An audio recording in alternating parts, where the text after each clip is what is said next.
All right, good afternoon. Welcome to another edition of Thursday Thoughts.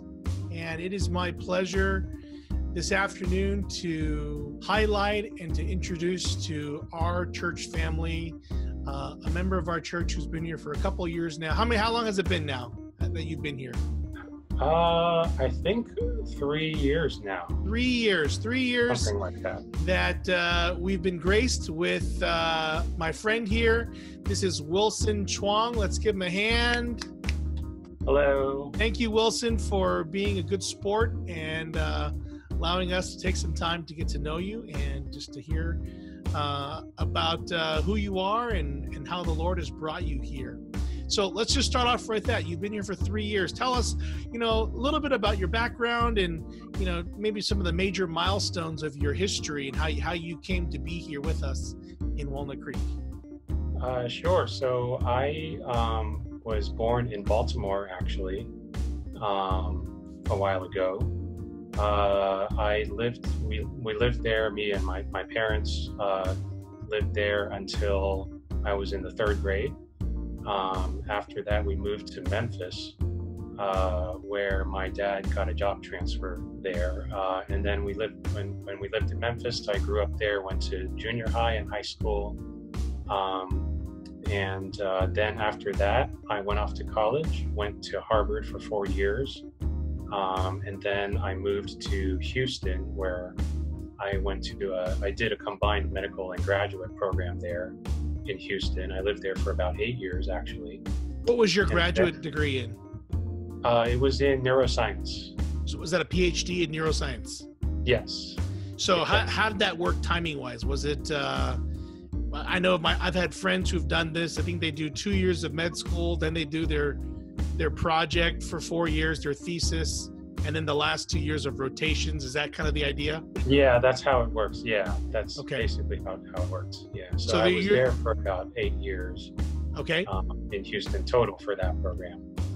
And then after that, I moved to the Detroit area and did my residency there in radiology. That was 5 years that I lived there. And then I moved out to California, where I did a fellowship in neuroradiology for 2 years down at Stanford. So I was living down in that area around Palo Alto for a couple of years, and then I moved up to Walnut Creek after that. So really, your time here in Walnut Creek, this has been your first time not as a student of some sort? Yes. In a learning mode? I think that's correct, yes. Or like full-time employee with benefits, and how's that transition for you been like? It's been really, really good. I think before I moved to Walnut Creek, I actually didn't know the area at all. I'd never been here before. I didn't know anyone. I just moved up here for my job.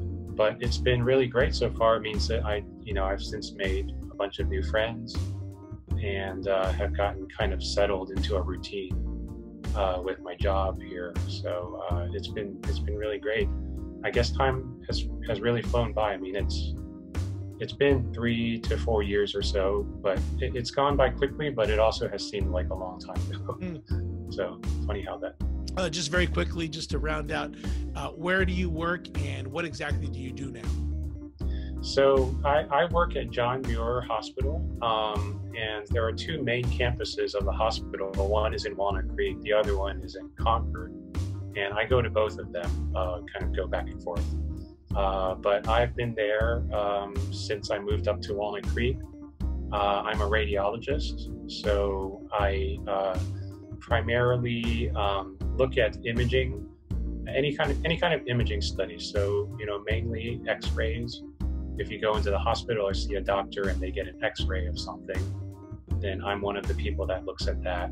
And I also look at CT scans, MRI scans, ultrasound, any kind of imaging, I look at and interpret those images. And with your training, with the added PhD, do you specialize in radiology in a particular field because of all that extra training? Yeah, so in my fellowship, I specialized in neuroradiology. So I look at mainly imaging of the brain, the neck, the spine, the nervous system. But I do a little bit of everything too. That's kind of that's how it works in our group. Everybody sort of does a little bit of everything, but people have different areas that they specialize in. So, got it.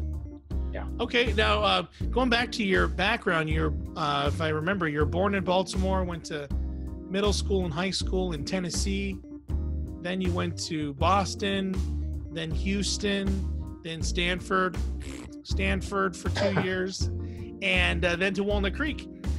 Which of these places that you've been to would you really feel that if you had to leave Walnut Creek, God forbid, and you could pick some other place to go, and it's one of these places, where do you think you would go? That's a good question. I think if I had to leave California, I probably would move back to Houston, where I lived there for about 8 years. Still have a lot of good friends that I keep in touch with. I really enjoyed my time in Houston for a lot of reasons. I started following some of the sports teams, the local sports teams there that I'm still a fan of. I like the city a lot. And I also started going to church when I lived in Houston. Is that where you became a Christian in Houston? That's where I became a Christian, yes. So, so I have a lot of fun memories for Houston because of that. Yeah, for sure. And how is it that you first started going to church in the first place? That's a good question. So I did not go to church growing up, and not all through high school and college. Never really considered it. Wasn't really part of my daily routine. But after I moved to Houston, I got to know a few friends who were classmates of mine, but they were also Christian. And they just kind of talked to me about what Christianity was like for them. They brought me to church, and I started following them around a little bit and got to know some more people. I started attending small group Bible studies, and just for whatever reason, just started becoming, more interested in it, and that's kind of how I got started. So. Yeah, I would say I think it's mainly the friends that I made when I was there. And for whatever reason, I just started, was more interested in going to church at that time. Think back for a moment to the first time you had that first conversation with somebody about Jesus. Do you remember what that person said, how that person said it? I think that for those of us who've been churched all our lives, it is pretty intimidating to try and begin a conversation about Jesus, even with good friends. I think that I don't care if you're in high school or if you're an adult, that situation is intimidating. And do you remember how it is that person began to share with you his or her faith? Well, I think that's a good question. I think I got to know a couple of classmates of mine really well. We actually were part of a study group, a medical school study group. Yes, this was in medical school. So, we would go out and study for exams together and things like that. So that's how we got to know each other. But they also were Christian, and just kind of through conversations, just asked me if I was interested in exploring Christianity, and I was kind of curious about it at the time, and just went from there. I don't know if there was any one instance or one specific thing that my friend or friends have told me, but just through a number of conversations, just through the personal relationship and the daily interaction, sounds like. Yeah, because we spent a lot of time together because we were, it seemed like we were always studying. Yeah. just for exams and for upcoming responsibilities in medical school. So sure. We just spent a lot of time together. So. All right, last question about this, and then we'll move on here. Give me a couple of names of these people who were believers who helped to lead you to Jesus. Who are some of these people? Let's give them a shout out here. So I have one good friend. His name is Emmanuel. That's a good name. It means God with us. Yes, yeah. Yes. His name's Emmanuel. His whole family is Christian and very strong believers, and so I got to know him very well. And actually, his family kind of got to know my family pretty well also. I have another friend named Eugene, who I've talked with a lot, also a medical school classmate, and he's actually now in San Francisco now. He actually lives in the Bay Area too. Okay, so Emmanuel and Eugene. All right, so shout out to Emmanuel and Eugene for bringing Wilson to the Lord. He's now a faithful brother. Way to go, guys. We want to hear the story from your side at one point. Maybe one of these days we'll get to meet you. And Eugene's in the city. So Eugene, Yes. come and visit us in Walnut Creek. Make sure we forward you this link so you can hear what you've done for Wilson. We appreciate it. Wilson is a huge part of our church now. So now you've been here in Walnut Creek for 3 or 4 years, and you've been a part of our church. You attend Charis, the Charis Bible study. When you're not at the hospital, when you're not actually working, what are some things you like to do? Well, I like following the NBA. I like watching basketball. There's a reason why I asked you for this interview, Wilson, because I was hoping we could talk about that. So you follow the NBA. I'm sorry, I interrupted. Go ahead. Yeah, I follow the NBA. I used to play basketball a lot too. These days, just haven't been able to as much. But yeah, I like to play basketball. I like to watch and follow the NBA, which right now is on hiatus, but is coming back. They're gearing up. They're in a bubble in Orlando, Florida. Who is your team of choice? So my team is the Houston Rockets. I have been following them for a long time. Since I moved to Houston. I like the team a lot. I started following them back when they had players like Steve Francis and Katina Mobley. Then I was following them when they drafted Yao Ming, and all of those years up until present. Yeah, so you were there through the Yao years. I was there through Yao, Tracy McGrady, and you were there after Hakeem. After Hakeem, yes. Gotcha. But everyone in Houston, always loves to reminisce about Hakeem. He's one of the greatest ever. Oh yeah, for sure. And Houston won a couple of titles in the '90s, but you probably were not there yet. I would imagine you were either in high school at the time or 94. Does that sound about right? High school at the time, yeah. Yeah. All right. Hey, you follow the NBA. You must be a good guy. Houston Rockets, we can forgive. We can forgive a little bit. Have you ever seen the documentary Year of the Yao? I have actually. I've seen bits and pieces of it. I don't know that I've actually sat through the whole thing, but yes, I do know about that documentary. I have seen parts of it.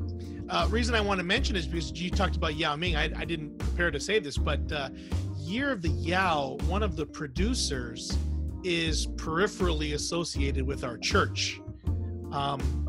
Christiana and Katharina. Do you know the two sisters? So they have a brother, an older brother, who was one of the producers who works for the NBA. And so their father was one of the translators, the voiceover translators in the documentary. So if you ever watch that, look for his name. His name is Chris Chen. Oh, wow. So even more incentive to watch it. So you follow the NBA. The NBA is coming back, and you used to play. I'm not sure why you say used to. You're still a young man. You need to come out and play with us one of these days. Anything else you like to do? Other than that, I don't know. Not too much. I'm pretty chill. Usually homebody most of the time. I like just spending time with friends and relaxing and trying to get some exercise whenever I can. So yes, I would like to come out to play basketball one of these times whenever that happens. We've talked about this before, right? Yes. All right, good. Couple more questions for you. Any family? Yeah. So my parents are in the Bay Area as well. They moved over here from Tennessee a few years back, and they live down in Menlo Park. I don't have any siblings. I'm an only child, but I do have a cousin who lives in San Jose and an aunt in Cupertino. My other family is just scattered all throughout. I have some that live in the LA area, some on the East Coast, some in Toronto. They're kind of scattered all over, but Okay. those are the families that are here with me in the Bay Area. My last question for you, as we spent some time prepping for this, you mentioned something about a swim story. Can you tell me about this swim story? I don't even know what it is. So I used to actually be on the swim team when I was young. I think 5th grade or something like that. I don't remember. It was a long time ago. But I was on the swim team. I was decent. I wasn't really the best or the fastest necessarily, but I was okay. And I entered a swim meet, my first and turns out only swim meet that I entered. And I swam in 3 events. It was the 100 freestyle, 100 breaststroke, 100 backstroke. And afterwards, I found out that the freestyle I did not place. I just wasn't fast enough. The breaststroke I would have placed, but I was disqualified. Jump the gun. No. The reason I was disqualified was when you swim to the other side and you reach the wall, you have to touch the wall with 2 hands. Huh. I only touched with 1 hand. So they disqualified me, but my time would have placed, but I was disqualified. Oh. And then, so that was too bad. And then the backstroke, same thing. I swam fast enough to place, but I was also disqualified. And the reason is that on my final lap back to the wall, I turned around and looked behind me to see how far I had to the wall. And you're not allowed to do that on the back. Is that a no-no? You can't do that, huh? You cannot turn around. You have to be on your back. I see. That's So how you swim the backstroke. So because I turned around, I was disqualified. Oh man. So for both of those, you could have placed, could have had a medal or something, a ribbon. A ribbon, yeah. But you cheated. I was disqualified. So I came away with no ribbons, and that was the end of my swimming career. That was it. All right. Hey, Wilson, thank you so much for doing this. I really appreciate it. I hope that all of you at home who are a part of our church family appreciates getting to know Wilson a little bit. Until next time in a couple of weeks, we'll have another Thursday Thoughts with another awesome member of our church family. Take care. Have a great week. We hope to see you again this Sunday for our live stream. Bye-bye. Bye.